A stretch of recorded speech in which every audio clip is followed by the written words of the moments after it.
কবলা সাইজল বাচ্চাছো তো ভাই করে দূরে জ্ঞান দোয়া করিস হাসান ভাইলে ঠিক আছে নি কাল্লাই হাসান ভাইলে দোয়া করিস হাসান ভাই অসুস্থ ভাই অসুস্থ হ্যাঁ এগুলো খাইস বেগুন খাইস ভাত খাসে কবলা যে সাইজল বাচ্চাছে জ্ঞান তো হ্যাডুগুলো দেখেন তোর জ্ঞান হ্যাঁ হ্যাঁ তোর মাসে এলো খুশি হইতি হ্যাঁ কই খুশি হয়েছি নি ওই দোয়া করিস হাসান ভাইলে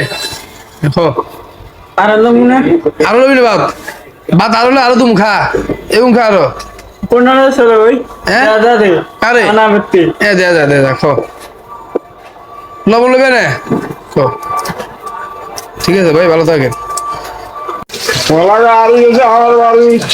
হ্যাঁ কেউ যদি ভালো থাকেন মন্তাজকালী এবং ঘরে তোলা গরু উঠে দিলে আমার বাড়ি এই জানি গেলে আর এই আর আদিলে আমার ওলাটা আমি পাবো।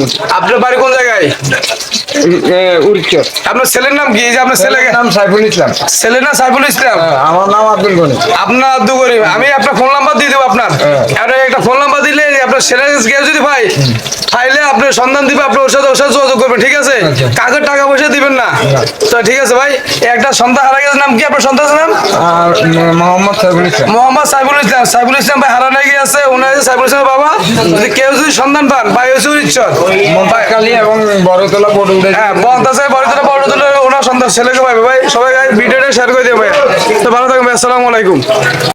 ভাগ্যের কি নির্মম পরিহাস দেখুন, এই ছেলেটিকে মাত্র কয়েকদিন আগে আমার অনুদানে রাজু ভাই তার হোটেলে খানা খাওয়ালো।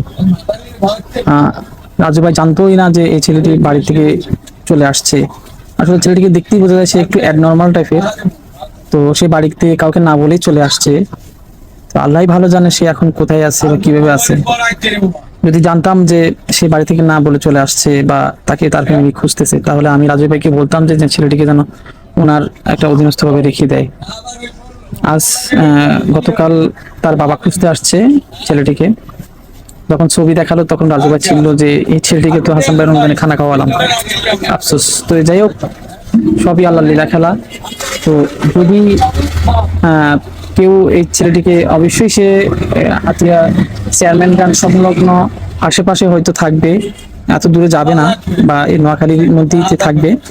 যদি কেউ ছেলেটিকে দেখে থাকেন তাহলে আমি স্ক্রিনে একটা নাম্বার দিয়ে দিব, এই নাম্বারে যোগাযোগ করবেন এবং অসহায় বাবার কাছে তাকে ফিরিয়ে দেবেন। আসসালামু আলাইকুম। সবাই এই ভিডিওটি একটু বেশি বেশি করে শেয়ার করবেন, যাতে এই ভিডিওটির মাধ্যমে ওর বাবা তাকে যেন খুঁজে পায়। ঠিক আছে, আপনাদের একটি শেয়ারের মাধ্যমে এই ছেলেটিকে তার বাবা খুঁজে পাবে, এটাই আমরা আশা করি। বিনীত অনুরোধ করে বলবো যে নোয়াখালীর মধ্যে যারা আছেন তারা অনুরোধ করবো যে বেশি করে শেয়ার করবেন, বন্ধু বান্ধবদের বলবেন এই ভিডিওটি যেন শেয়ার করে দেয়, যাতে এই ছেলেটিকে তার অসহায় বাবা ফিরে পায়। ধন্যবাদ। আসসালামু আলাইকুম।